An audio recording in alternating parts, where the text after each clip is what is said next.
I went to interview this small business owner, and he brought me into his office, and he closed the door, and he locked the door, and he stripped to his underwear. I didn't want him to think I would be rattled, so I took out my reporter's notebook, and I interviewed him in his underwear. The customer who you wanted to end that dinner and say, I've got to go, because you didn't want to be propositioned. All those cycles that we could have been doing something else. This narrative of the powerful man making unwanted advances played out over and over again, and very publicly, as dozens of women came forward accusing the Oscar-winning producer Harvey Weinstein of sexual harassment. 10 days after the story broke, American actress Alyssa Milano posted what might be called the tweet that started the hashtag #MeToo. In the US, the Me Too movement went on to spawn the launch of Time's Up, which as a campaign has amassed over $21 million in donations intended to support victims of workplace harassment.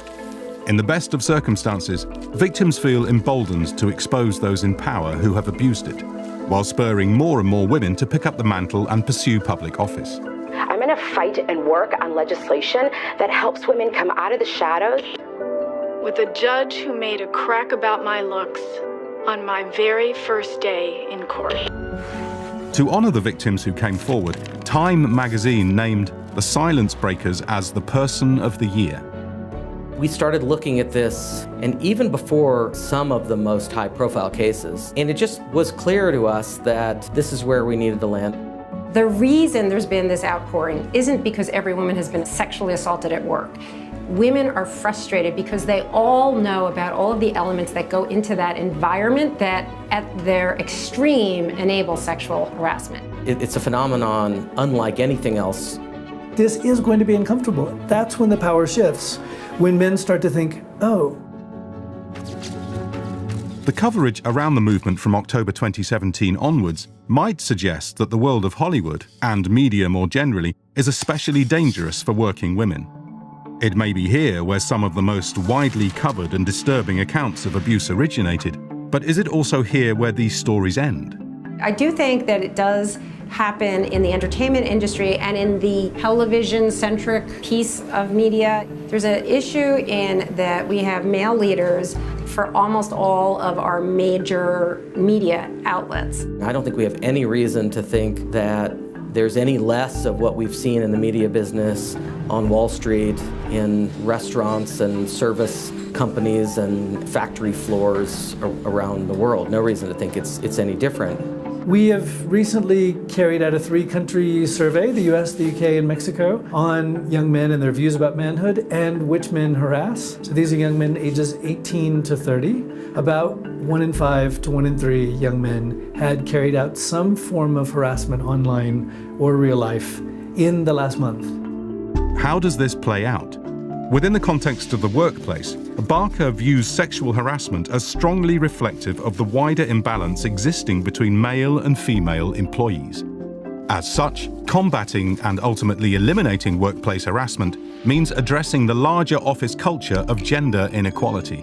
I have a daughter who's just entered the tech industry, and she told me the other day, she said, you know, Mom, when I'm at work and I hear inappropriate jokes, I don't laugh. I thought to myself first, I always laughed. I thought I had to. It just makes me emotional to think about it because she's not laughing because she said she learned it from me. It's not this single problem that we can somehow pluck out of and say we're going to address it by itself. In meetings, which I often call the killing fields of a woman's career, if women make up less than 1/3 of the group, their voices are almost not heard. And I think every woman has had that experience where she has said something, she's had an idea, and there's crickets. It's not the HR department hires someone to give the 45-minute PowerPoint. It is what we do overall in the workplace to make it safe, supportive of women's participation at all levels. And then 2 minutes later, a guy says exactly the same thing, and suddenly everybody's like, oh my God, Bob is a genius. The same thing with interruptions. Women are interrupted 3 times more frequently than men. So that means leave policies and quotas if we have to on our boards, and hiring policies.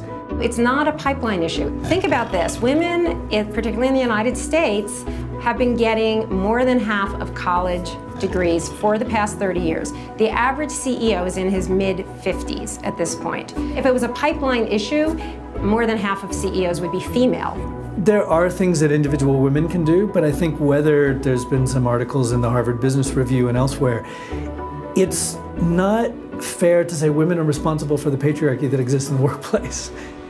We've got to get men feeling comfortable to say we have something to do here. Support the woman who brings up a case. Back her up. Talk to other men about it. If you're there when it happens, speak up. We know why men don't do this because we're afraid. We're afraid it's going to come toward us. We're afraid, what is it going to look like when we're trying to climb in a firm? But we've got to get men to speak up, not instead of women, but supporting women. On March the 8th, 2018, 5 months after the Weinstein story first made headlines, the world celebrated International Women's Day. In Spain, some 5 million women went on strike. In Pakistan, citizens marched demanding for gender equality and an end to violence against women. Though there was certainly a heightened sense of fervor, from Afghanistan to the Philippines, where women emboldened by Me Too and Time's Up took to the streets, the question remains, is this simply a moment or a movement? The things that we're talking about now, we called it going to work back in the 80s, right? It was just the way life was. And then Anita Hill came along and everybody thought the world would change for good. There's work to be done still. We've had these moments before, right? So this one feels particularly big, and we have social media in ways that we didn't 20 years ago when, say, Anita Hill was calling Clarence Thomas out. Let this not just be this blip that we all reacted to. I think we're in the middle of the beginning of this change. The question to me is not whether it's a movement, it's how long the movement will last, how durable it is, how deep it will go. But I don't have any doubts that we have a long, long way to go.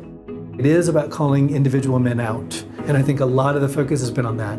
So please keep making the lists and holding men accountable with due process. That needs to be said too.